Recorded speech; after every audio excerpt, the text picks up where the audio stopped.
پیارے بچوں، السلام علیکم ورحمۃ اللہ۔ امید ہے کہ آپ سب خیریت سے ہوں گے اور دعا ہے اللہ تعالیٰ سے کہ وہ آپ سب کو اپنی حفظ و امان میں رکھے، آمین ثم آمین۔ بچوں، جیسا کہ آپ جانتے ہیں کہ ہم آپ کو 8 کلاس میں پری 9 پڑھاتے ہیں، تو آپ سب کے پاس اسلامیات کی یہ والی بک موجود ہونی چاہیے۔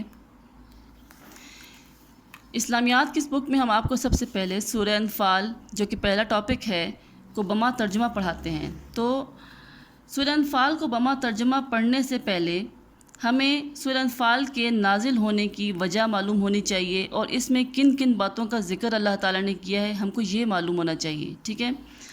تو بچوں، جیسے کہ آپ جانتے ہیں کہ حضرت محمد صلی اللہ علیہ وسلم نے 10 سال مکہ میں گزارنے کے بعد مدینہ کی طرف ہجرت کی، وہاں پر ایک چھوٹی سی اسلامی ریاست قائم کی۔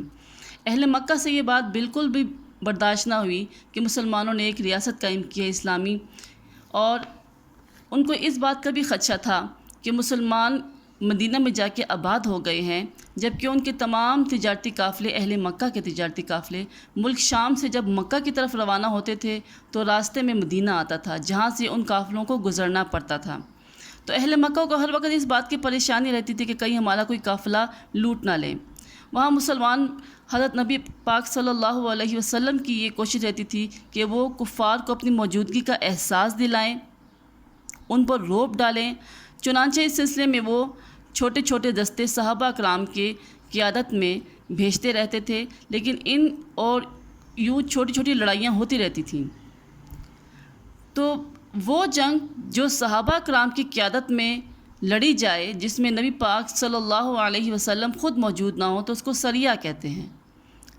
لیکن وہ جنگ، وہ لڑائی، وہ معرکہ کہ جس میں نبی پاک صلی اللہ علیہ وسلم خود موجود ہوں اور خود اس دستے کی قیادت کر رہے ہوں، تو اس کو غزوہ کہا جاتا ہے۔ اسی سلسلے میں اہل مکہ مدینہ کی طرف چھوٹے چھوٹے دستے بھیجتا رہتا تھا۔ انہی میں سے ایک دستے نے قرظ بن جابر الزہری کی قیادت میں مدینہ قریب ڈاکہ مارا اور مدینہ کے مویشی لوٹ لیے۔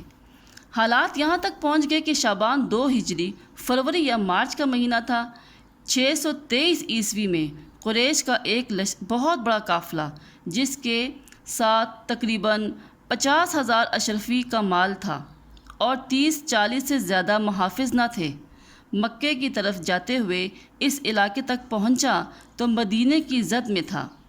تو انہیں اس بات کا ڈر تھا کہ کہیں مسلمان اس قافلے کو لوٹ نہ لیں، چنانچہ انہوں نے مدد کے لیے پیغام دے بھیجا کہ آئیے اور ہماری مدد کیجیے، ہم مسلمانوں کے نشانے پر ہیں۔ اہل مکہ کے سرداروں کو یہ موقع بہت ہی مناسب لگا کہ مدینے کی نئی نئی ریاست ہے، جس نے ابھی صحیح سے قدم بھی نہیں جمائے، اور ان کے اندر منافقین کی بھی ایک بڑی تعداد موجود ہے جو مکہ کا ساتھ دے گی۔ چنانچہ کفار نے ابو جہل کی قیادت میں 1000 کا لشکر مدینے کی طرف مسلمانوں سے جنگ کرنے کے لیے روانہ کر دیا، تاکہ ان مٹھی بھر مسلمانوں کو ختم کیا جا سکے۔